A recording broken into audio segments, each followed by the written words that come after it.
Assalamualaikum warahmatullahi wabarakatuh. Kembali lagi kita bertemu di pembelajaran kimia. Pada kesempatan kali ini kita akan melanjutkan pelajaran kita tentang materi, di mana pada kesempatan ini kita akan belajar tentang penggolongan materi.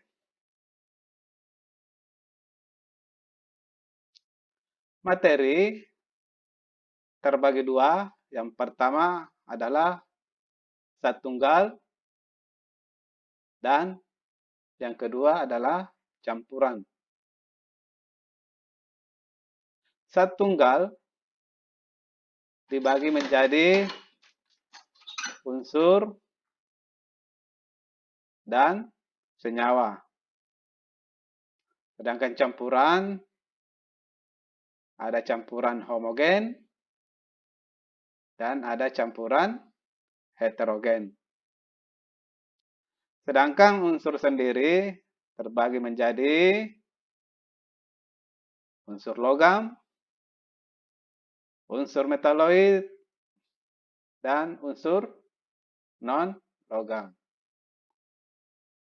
Sedangkan campuran homogen disebut larutan, sedangkan campuran heterogen ada yang namanya koloid dan ada suspensi.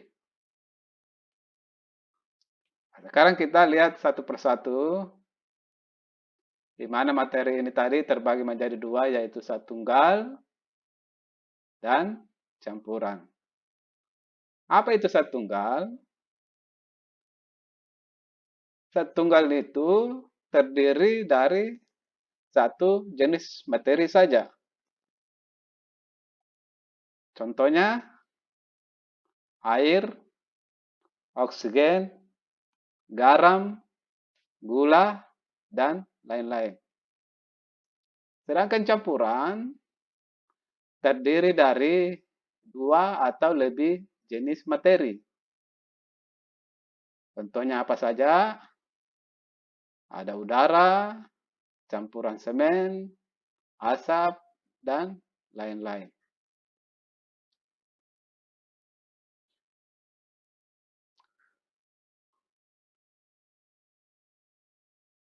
Perbedaan zat tunggal antara unsur dengan senyawa, kalau unsur tidak dapat diuraikan lagi, baik secara fisika maupun secara kimia. Sedangkan senyawa, gabungan unsur yang berbeda jenis yang saling berikatan melalui reaksi kimia dalam perbandingan massa tertentu. Sekarang kita lihat beberapa contoh unsur yang bergabung membentuk senyawa. Natrium Na dan klorin Cl bergabung membentuk senyawa NaCl. Namanya natrium klorida atau garam dapur. H, hidrogen, kemudian unsur S, sulfur, kemudian unsur oksigen, O, membentuk senyawa H2SO4, namanya asam sulfat. Berikutnya unsur C, karbon, dan unsur O, oksigen, membentuk senyawa CO2, namanya karbon dioksida. Selanjutnya, perbedaan antara sifat unsur yang bersifat logam, bersifat non-logam, dan bersifat metaloid. Logam pada umumnya berwujud padat, kecuali raksa atau merkuri berwujud cair. Sedangkan non-logam berwujud padat cair, dan gas. Sedangkan yang bersifat metaloid berwujud padat. Selanjutnya, logam warnanya mengkilap, non-logam warna tidak mengkilap, kecuali karbon dalam bentuk intan. Sedangkan metaloid tidak mengkilap. Logam dapat menghantar listrik atau panas yang baik. Non-logam dapat juga menghantar listrik atau panas yang buruk, kecuali karbon dalam bentuk grafit.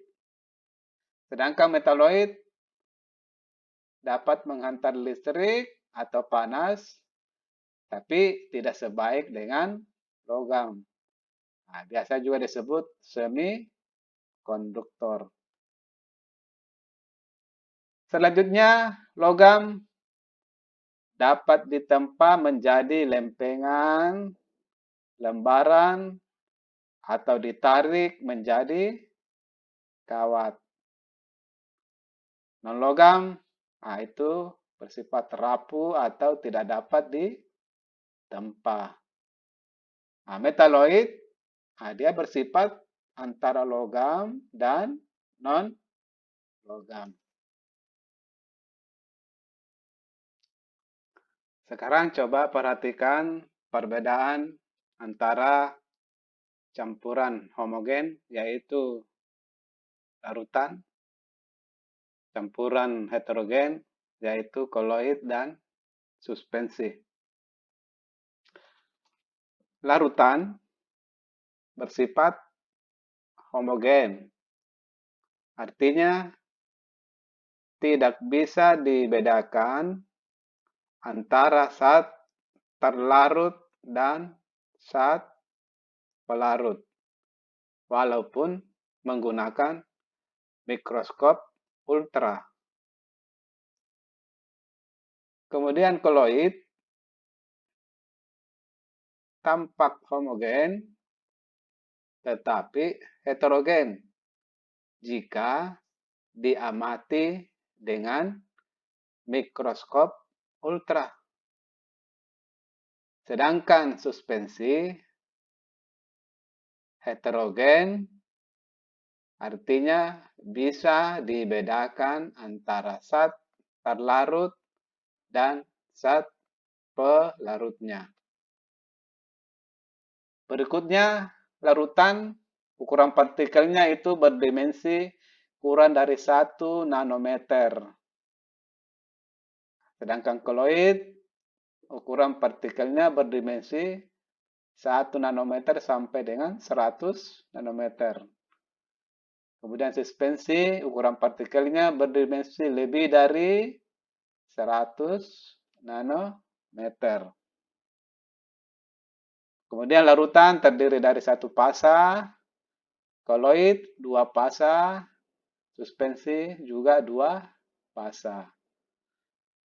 Larutan bersifat stabil, koloid pada umumnya stabil, sedangkan suspensi tidak stabil. Larutan tidak dapat disaring, koloid juga tidak dapat disaring, tapi bisa disaring dengan menggunakan penyaring ultra. Sedangkan suspensi dapat disaring. Contohnya larutan gula, larutan garam, alkohol 70%, air laut, bensin, dan lain-lain.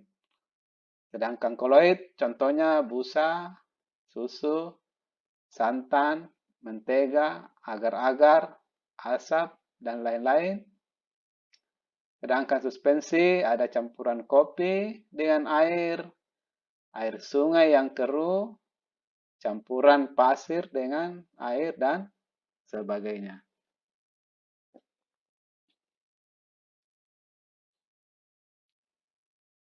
Di sini kita lihat beberapa gambar Contoh dari larutan gula atau larutan garam, alkohol 70%, air laut, bensin. Nah, ini semuanya termasuk larutan. Sedangkan koloid ada busa, susu, santan, agar-agar, asap, dan mentega. Sedangkan suspensi, campuran kopi dengan air sungai yang keruh, dan campuran antara air dengan pasir. Sekira cukup sekian pelajaran kita hari ini. Mudah-mudahan dapat dimengerti dan dipahami. Silakan dikerjakan tugasnya.